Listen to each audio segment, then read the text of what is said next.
আসসালামু আলাইকুম, আমি Mohammad Khanjahan Ali Sujon, advocate Bangladesh Supreme Court. আজকে আমি যে বিষয়টি নিয়ে কথা বলবো, যারা ব্যাংকের চেক দেন, যে চেক দেওয়ার পরে পরবর্তীতে যদি টাকা না রাখেন, তাহলে যাকে চেক দিয়েছেন সে কি কি পদক্ষেপ নিতে পারে। তাহলে এই বিষয়টি নিয়ে আমি আজকে কথা বলবো। আসলে অনেকে চেক দিয়ে থাকেন, দেওয়ার পরে চিন্তা করেন যে আমার অ্যাকাউন্টে তো টাকা নেই বা আমি অ্যাকাউন্ট বন্ধ করে দিয়েছি, তাহলে আমার আর কি কোনো সমস্যা নেই, সে তো টাকা উঠাতে পারবে না, আইনগত কোনো পদক্ষেপ নিতে পারবে না। আসলে বিষয়টা কিন্তু তা নয়। যদি আপনি কাউকে চেক দেন, সে চেকটা যে ডেট উল্লেখ করে দিয়েছেন যে এই ডেটে আপনি ক্যাশ করার জন্য, কিন্তু ওই ডেটে গিয়ে যদি সে ক্যাশ না করতে পারে, তাহলে ব্যাংক কর্তৃপক্ষ তাকে একটা ডিজনার স্লিপ দিয়ে দেয়। এখানে একটা যে জিনিস আপনাদেরকে মনে রাখতে হবে, যে চেকের যে ডেট উল্লেখ করছেন ওই ডেট থেকে 6 মাস পর্যন্ত আপনি কিন্তু ব্যাংকে গিয়ে এই চেকটা ক্যাশ করতে পারবেন। ওই ডেটে যদি আপনি না যেতে পারেন, আরো কয়দিন পরে গেলেন, কিন্তু 6 মাস পর্যন্ত এটার মেয়াদ থাকে, যে 6 মাসের ভিতরে আপনি চেকে ক্যাশ করতে পারবেন। এখন যদি আপনি ক্যাশ না করতে পারেন, তাহলে পরবর্তী আইনগত পদক্ষেপ কি? ধরেন আপনাকে কেউ চেক দিল, এখন সে ঘুরাচ্ছে, আপনাকে টাকা দিচ্ছে না, তাহলে আপনি টাকাটা আইনের মাধ্যমে কিভাবে উদ্ধার করতে পারবেন? তাহলে আপনাকে প্রথমে পদক্ষেপ নিতে হবে, ব্যাংকে গিয়ে আপনি চেকটা উপস্থাপন করলেন, দেওয়ার পরে ব্যাংক কর্তৃপক্ষ যে কোনো কারণে ইনসাফিসিয়েন্ট ফান্ড হোক বা উনি ব্যাংক অ্যাকাউন্ট বন্ধ রাখছে, যেটাই হোক, আপনাকে একটা ডিজনার স্লিপ দিবে। এই ডিজনার স্লিপটা নিয়ে আপনি একজন বিজ্ঞ আইনজীবীর মাধ্যমে একটা লিগেল নোটিশ পাঠাবেন।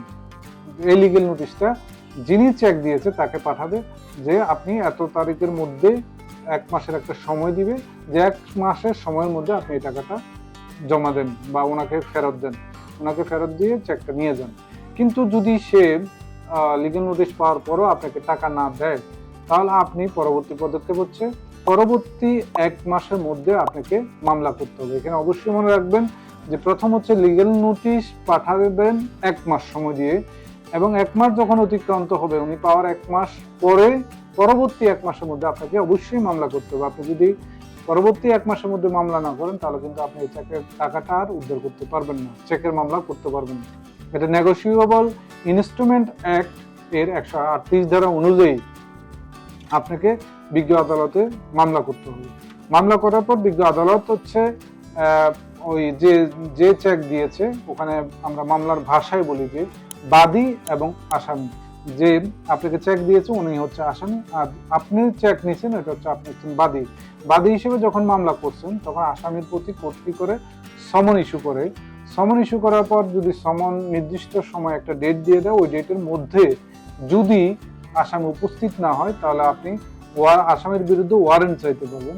বিজ্ঞ আদালত সন্তুষ্ট হয়ে যদি দেখে যে না, আপনি হচ্ছে নোটিশ করার পরে, সে নোটিশ পাওয়ার পরেও সে বিজ্ঞ আদালত উপস্থিত হয় নাই, তখন বিজ্ঞ আদালত একটা ওয়ারেন্ট ইস্যু করে।